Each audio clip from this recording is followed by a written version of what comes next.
probably not the kind of practice you want to have. Yesterday, a little disappointed in the focus and intensity. It wasn't where it needed to be, but we challenged them today. They picked it up. I thought that it was really cool, unusually cool both days, actually. But they practiced much better today, and good competition out there.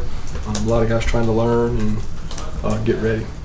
I will say that Chauncey McNack has decided to transfer to Garden City, Kansas, and he'll be moving out there. We wish him the best and appreciate all he's done for us. But with that, I'll open it up for questions. Can you say whether or not, as coaches, y'all try to get Chauncey to stay on the program? Again, we're very, I'm pleased with what Chauncey did for the University of Georgia and thankful that he came, but we wish him nothing but the best in the future. Kirby, I know we get just a little bit of practice. We saw Kendall Baker working out there. Has he earned that opportunity to be in that kind of competition, or is it something where Solomon still kind of has that spot? Y'all are incredible. I got reports during practice. Everybody's telling me that Kendall Baker's the starting right guard or something. I mean, it amazes me where some of this comes from. Kendall Baker is in competition with Dashawn Sims, who's in competition with Solomon Kinley, who's in competition with Pat Allen. And to be honest with you, those four at guard are really about dead even. And that's just where it is. I know y'all want to know who the starter is, but there's not a starter right now. Those guys roll, they rep. When we come out of practice, they take like 50% of the ones, 50% of the twos, therefore it ends up equal because we're trying to figure out who the best ones are. And to be honest, we practice so many reps, they have to take each other's reps and share them. So a starter has not been named at right guard. I was going to ask, you mentioned a couple times in the preseason about seeing more from your pass rush. Have you seen what you wanted to see? At times. I mean, I'll be honest with you, it's been flashy. I mean, times it's been there and spotty, and other times it hadn't. That's one of the big things we tried to improve. So you can improve your pass rush by bringing more guys, or you can rush four better.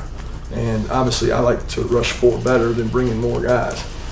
So we've tried to find ways to do it, but it's not always been exactly what we wanted, what we want to create, but it's certainly improving. Between Lorenzo Carter, Davin Bellamy, you got a lot of experience at those outside backer positions. What is the advantage of having that kind of experience in that position? Well, knowledge. I mean, it makes you feel comfortable that they're going to be able to in-game adjust. They do something new. Those kids have seen it. They play a lot of football around here, and both of them make you feel comfortable that if we have to put both of them on the field at the same time, they can do it. If just one of them's on there, they expel each other. DeAndre Walker is another guy that's picked it up and done good things, and then Walter Grant's come on and played well. So between those four guys, we feel good at outside backer that we can be effective.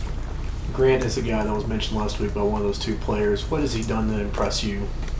He's very intelligent. I mean, he just does a good job learning the system. I mean, most freshmen come in and you go through this learning curve of learning the defense. It just seems to come natural to him. I don't know if it's football IQ or what.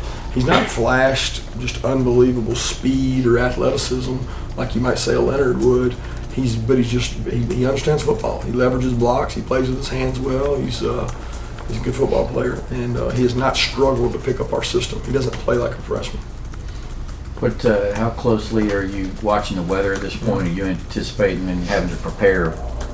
Yeah, we're watching it. I mean, we obviously tried to practice some today with some wet balls, and we try to do that from time to time, whether the weather's imminent or not. But we know it is. So we went out and practiced a couple periods today with wet balls, focusing on catching it. It makes the receivers focus a little harder, and quarterbacks think about it as well. So we know it's a possibility, and that's really all you can do to prepare for it is dunk a ball in water. How do you feel like they did with the wet balls today? They did all right. They're good. I mean, it was the first time for a lot of them. So we did a couple periods today, and Jacob's got big hands. He handles it well and spins it good. Could y'all rotate a lot on the O-line during the game? We certainly could, and that's the thought. First game, conditioning could be an issue depending on the temperature of the game, and we want to have a lot of guys ready. I don't know if it'll happen. It'll probably depend on the flow of the game and how guys are playing. But the guard spots are probably where most of that can happen. Does cohesion matter? Yeah. Cohesion always matters, but I think you take the quality of reps with a certain guys, you feel comfortable on the left side, comfortable on the right side. So those right tackles have worked with the right guards a ton, and the left tackles have worked with the left guards a lot. So that part's good. I don't know that cohesion across the five is as important as left and right, because they obviously don't talk across the center. So they only talk to their side, which is where they play. Kirby, how confident are you that the offense will take a step up this season? And what are some of the biggest areas that need to happen for that to happen? Well, number one, we got to score points, and that goes back to a lot of things. The play of the quarterback's really key. He's got to put us in the right play. When you have a chance to make big plays and expose defenses, you got to do it. You got to have some playmakers on the outside to open things up. We've got to get the ball to the playmakers in space, and that doesn't always mean receivers. That means running backs and tight ends. So I think when you look at the whole picture, we've got some guys that have some athletic ability on offense. We got a block on the perimeter to give those guys a chance, and those are things we've worked hard on all season. So that's what football is now. It's playing a lot of game in the air. We also have some backs that can grind it out pretty good, and we got to find out if we can do that. Lorenzo is one of those guys that you can look at him and see the athletic potential. It seems like you've had him for 2 years now. Heading into this game, what have you seen from him?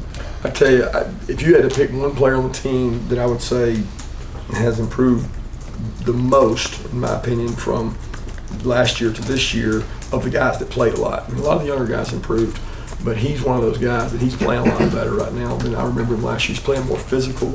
I think he's really comfortable. He's playing at 247, 250 pounds, where last year he was 239, 240. I don't know. It just seems like he's playing a lot better, so I've been very pleased with that and his practice habits. I mean, he practices really hard every day. He deserves to play well. The sack number is, can be overinflated. Sure. In terms of purely like affecting a quarterback, how did y'all grade him last year and how he did? I think he would be the first to say that he could do some better things, but, scheme affects that some. And there's times last year that we asked him to cover a back so Roquan could rush. We asked him to mirror a quarterback. So when he had to rush, I think he was effective. But we didn't rush him all the time because there's certain quarterbacks you have to be careful about when you do that. So I don't think he was completely happy with where he finished, but I also think he's worked really hard to improve that. And he has. He's worked really hard this camp to improve in a lot of areas. And he's a very diverse player. So it's not like you grade him on pass rush. We grade him on strike, ability to play the run, drop to the flat. I mean, he plays man-to-man on receivers sometimes. You don't ask outside linebackers to do that, but he can. When those young defensive backs, or just the defensive backs in general, with Malcolm's situation and that gap that you talked about earlier, has anybody kind of stepped up to kind of close that down a little bit and maybe answer the challenge there? We're still working with them. We're still working hard with those guys. And it's a day-by-day process. And we meet with them, we work hard with them, they compete hard, and we just got to keep showing improvement. Amir's been bothered a little bit by a hamstring. I'm not Amir, Greeny. He's been bothered a little bit by a hamstring.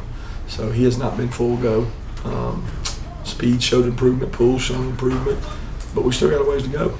We got a lot of youth in our secondary right now. It's just one day since we asked you yesterday, but any update on kicker? Yeah, we're as far as kicking off, Rodrigo's going to kick off. Rodrigo's also going to do the place kicker. So we'll start with him as the place kicker. David will do some other things for us, but Rodrigo's done a really good job and really consistent. So we're excited for where he is, and we told Rodrigo it's really important that we get a high percentage of our field goals, and he's competing to do that. What wound up being the difference between the two? You just had it's really tight. I mean, just consistency probably is the biggest difference. Kirby, you talking about Rodrigo, having that opportunity to kick off and place kick, and seems like with Chauncey now gone, your guys are at the 84. I mean, does that mean he's has an opportunity to earn a scholarship? Well, he has an opportunity to, but there's some rules we have to follow and things we have to go by. With Chauncey leaving when school started, that doesn't necessarily come available. Gotcha. Has Richard LeCount's kind of tendency to smack talk and be a little vocal continued on into college? Have you seen that? Smack talk? Yeah, he likes to be a little chatter. No, we don't do that. That's not permissible here. We don't encourage that. We don't talk to the opponent. We don't talk to the officials. So if you see guys doing that, that's not a culture that we want to create. We want to play with good sportsmanship. We want to play really hard. But I'm not into smack talk. It's not Georgia.